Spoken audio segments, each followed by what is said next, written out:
Hello friends, কেমন আছো সবাই? তো আজকে এত পরিমাণে গরম কি বলবো, আর তার জন্য ছটাফট আমি চলে আসলাম লেবু বাড়িতে।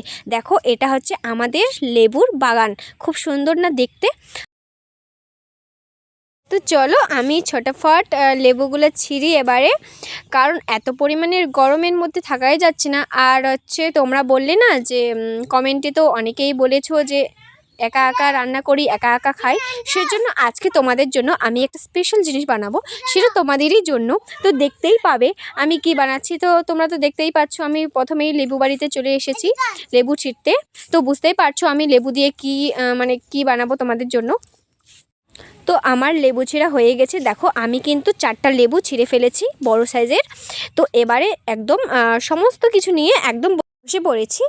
তো দেখো, আমি একটা বড় বালতি নিয়ে নিয়েছি তোমাদের জন্য, যেহেতু লেবুর শরবত বানাবো সেজন্য আমি একটা মাজার বোতল আর একটা বড় বালতিতে জল, মানে মগের জলটা আর কি ওখানে ঢেলে দেবো।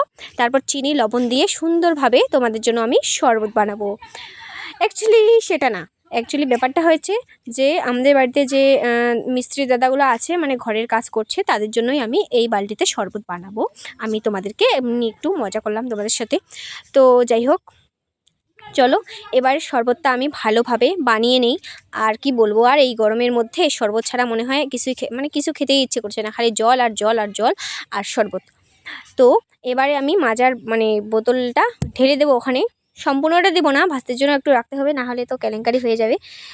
এসে যদি না পায় আবার, তাহলে কিন্তু খুব রেগে যাবে। সেজন্য মা বললো যে একটু রেখে দে, ভাজতেই আজকে স্কুলে গেছে সেজন্য নেই, নাহলে আমি একটু ভালোভাবে ভিডিওটা বানাতে পারছি। নাহলে তো একদম এটা এটা ধরতো ওটা ধরতো, সারাদিন আমার সাথে একদম কি বলবো। আর যখন ও স্কুলে যায় তখন আবার আমাকে ভালো লাগে না, আমার ভালো লাগে না আর কি, মিস করি ওকে।